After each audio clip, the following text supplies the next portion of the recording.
Gauri Suryavanshi S मराठीमध्ये आपलं स्वागत। वळूया आजच्या बातमीकडे।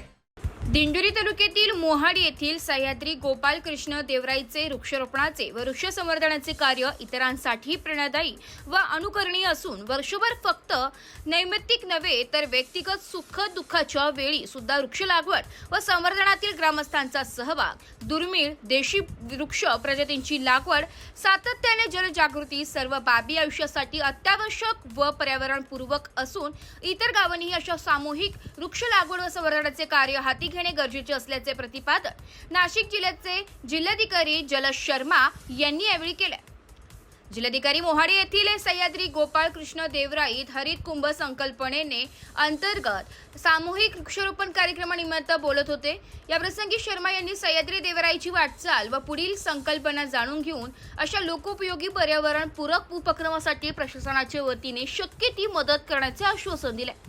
कार्यक्रमास नाशिक जिल्हा विभागीय वन अधिकारी गणेश रणदिवे, दिंडोरी पेठचे प्रांताधिकारी डॉक्टर आप्पासाहेब शिंदे, दिंडोरीचे तहसीलदार मुकेश कांबळे, गटविकास अधिकारी भास्कर रेंगडे, आर्किटेक्ट सतीश पवार, मराठा विद्या प्रसारक संचालक प्रवीण जाधव, प्राचार्य डॉक्टर व्यास देशमुख, पुंडलिक कळमकर, सुरेश कळमकर, प्राचार्य कैलास कळमकर, सरपंच आशा लहंगे, उपसरपंच भाग्यश्री जाधव, मंडल अधिकारी समाधान केंग, तलाठी मनीषा पाटील, ग्रामसेवक नरवाडे, शिक्षक, विद्यार्थ्यांसह ग्रामस्थ व देवराई सदस्य मोठ्या संख्येने उपस्थित होते।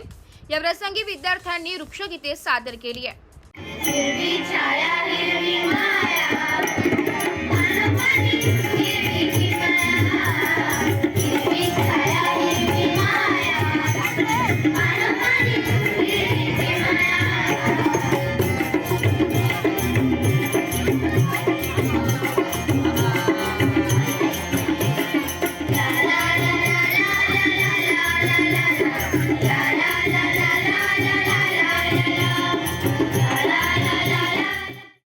एस मराठी न्यूज साठी बापू चव्हाण, दिंडोरी। अशाच नवीन ताज्या घडामोडी जाणून घेण्यासाठी आमच्या एस मराठी न्यूज चॅनलला लाईक करा, शेअर करा, सबस्क्राईब करा आणि बेल आयकॉनला क्लिक करायला विसरू नका।